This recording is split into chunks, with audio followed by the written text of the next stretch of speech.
Hello again, everyone. This is Joe Hentges with Beyond the Chart, and this is the weekend market wrap. Today is Saturday, February 27th. We're going to look at the market action here for yesterday and for the week on the SPY and the QQQ, a couple indicators, and then three stocks: JP Morgan, Canadian Solar, and Lennar. So stay tuned.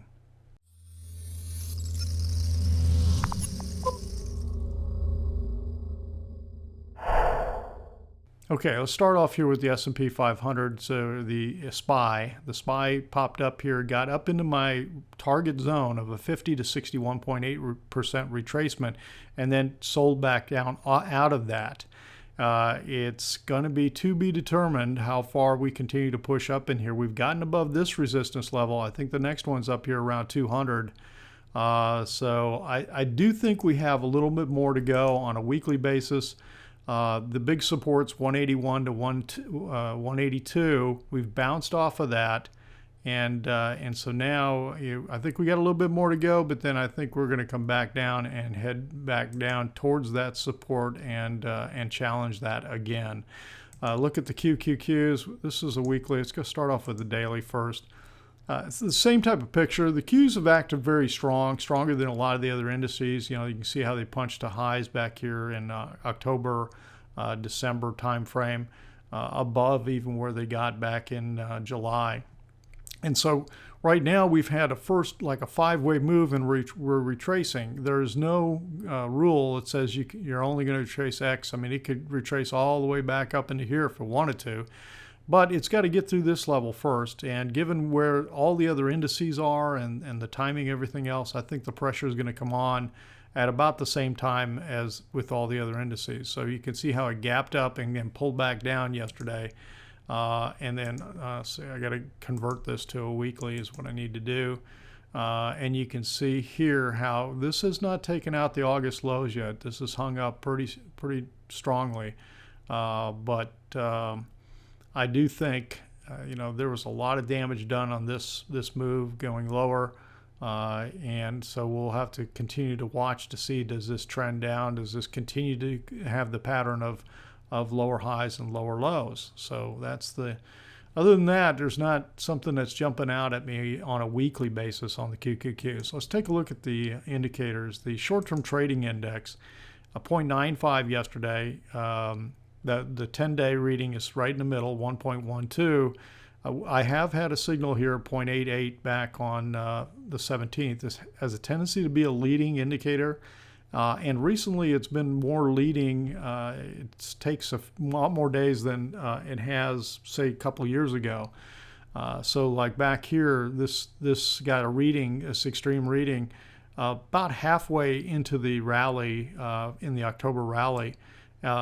A little less back in May. It was about 2 weeks or so, or maybe 10 to 14 days. So anyway, we are leading. It's been 1, 2, 3, 4, 5, 6, 7 trading days since that reading. So I do think we're continuing to push higher, but this is telling us that I'm anticipating a short-term top. Here's the other thing with the new highs and new lows. Has a hard time getting above the neutral zone in here. You can see all the way back for the last 6-7 months, and you can scroll back even further than that. You can see it's had. Now, as the market continued to push higher over the years, this just did not go to the continued to have lower highs. So you can see how the strength of the market weakened over the years, and now just keeps reinforcing the fact that when it sells off, it gets very, very weak, and when it rallies, it does not get very strong.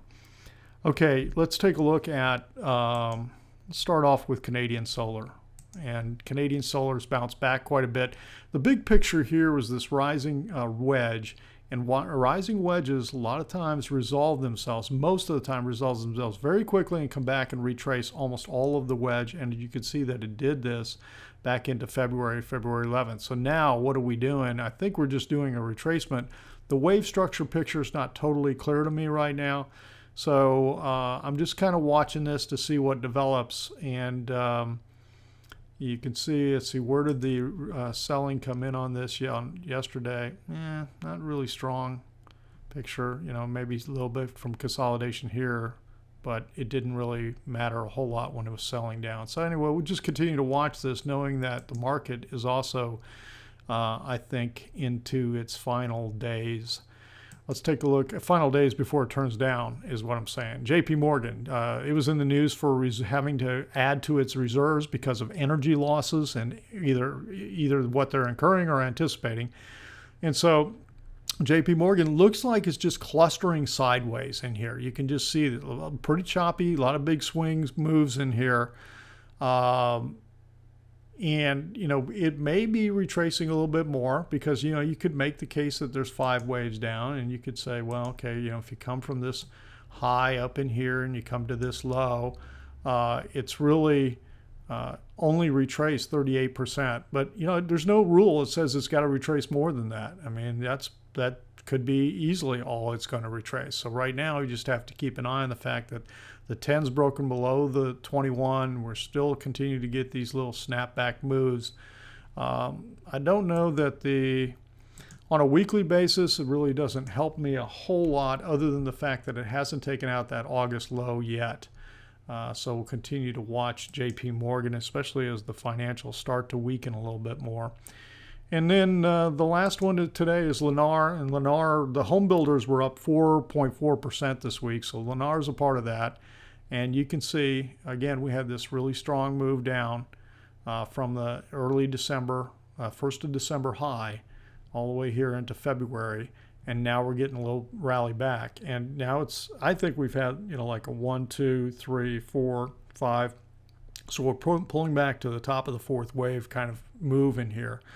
And again, if you do a retracement and say, well, what have we retraced as a part of that whole move right now?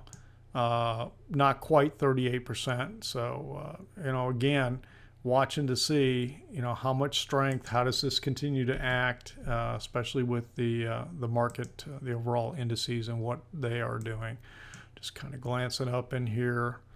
We are getting the blue crossing the red, the DI plus crossing DI minus, but you do need to take out the high of the day of that crossing to kind of officially say that's, you know, going. And then here the RSI is greater than 50, so I mean it is in short-term rally mode. I mean, you can't argue that. The volume's been a little bit low in here the last 4 days, well below the 50-day moving average of volume. So the last 4 days in here with this move, the volume's been a little bit low, so that's suspect also. So we'll continue to watch that. All right, that's the picture on those 3 stocks and the quick picture on the market for the weekend. So everyone, hope you have a great weekend. Check out the website. Come on over there. If you're not a member, check out the membership page. And we'll talk to you on the next video.